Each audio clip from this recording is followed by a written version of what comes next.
je vous invite à vous installer confortablement et à fermer les yeux. Un peu comme si vous profitiez de ce moment pour plonger intérieurement, là où des tonnes de programmes se lancent spontanément, sans que vous n'ayez besoin d'y réfléchir ou de le décider consciemment.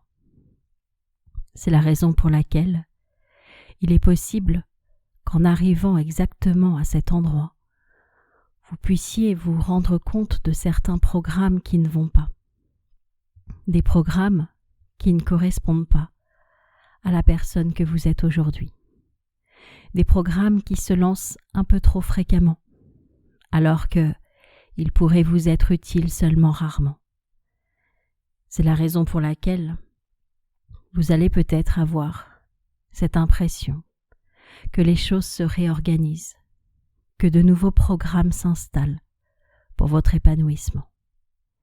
Et vous le savez, il est fort probable qu'une partie de vous ressente que l'histoire que je vais vous raconter n'est pas le fruit du hasard.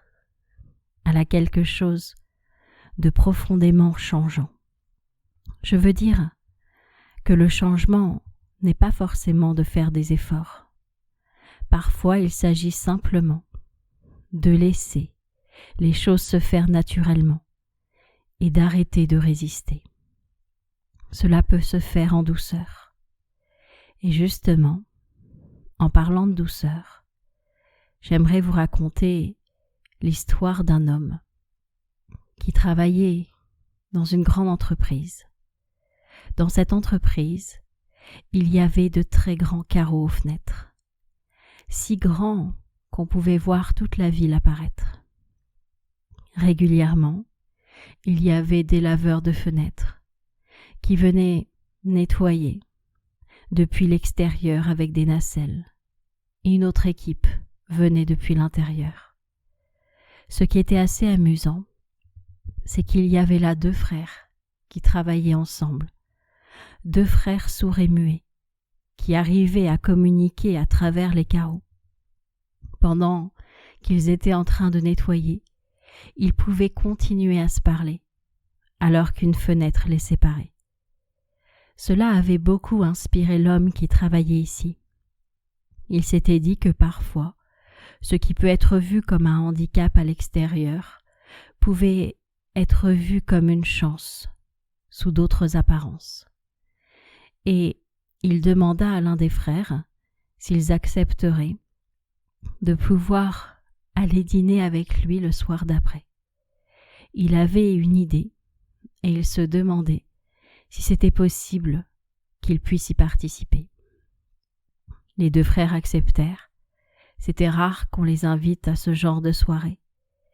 Et l'homme commença par les remercier de l'avoir inspiré. Les frères ignoraient pourquoi. Ils lisaient sur ses lèvres à ce moment-là, et ils écrivaient leurs réponses, car cet homme ne comprenait pas le langage des signes. C'était une soirée un peu particulière, et en même temps, elle était signe de quelque chose de grand, comme si ils allaient réunir toutes leurs compétences.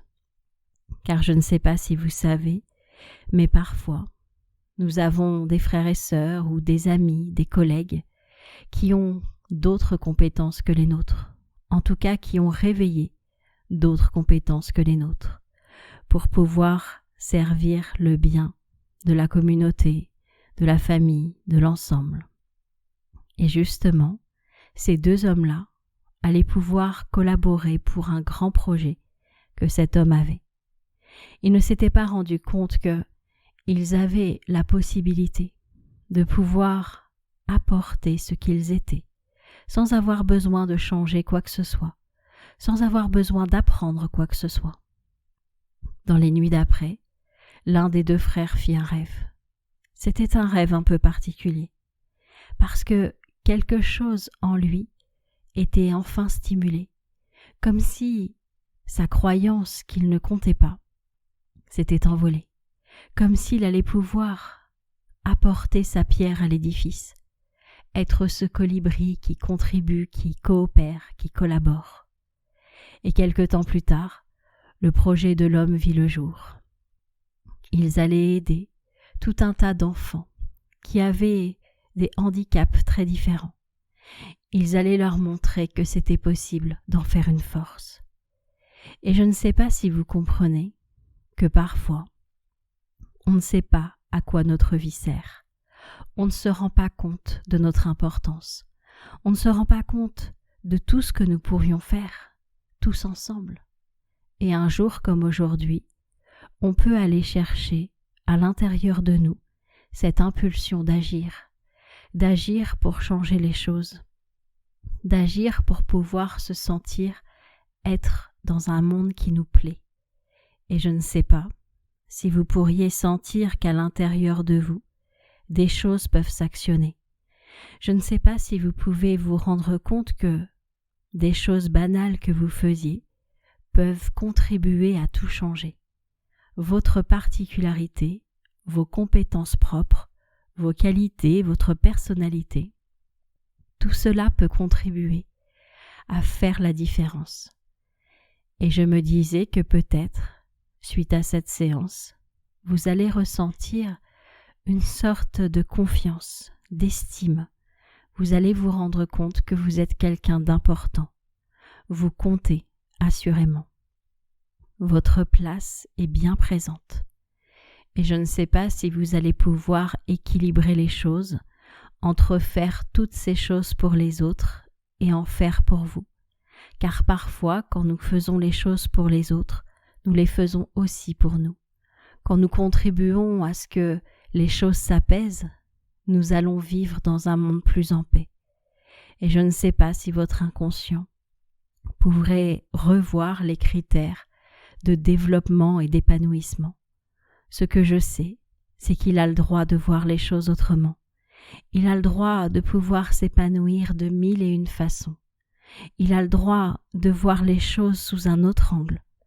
Votre inconscient a la capacité de pouvoir faire les réglages nécessaires à votre épanouissement.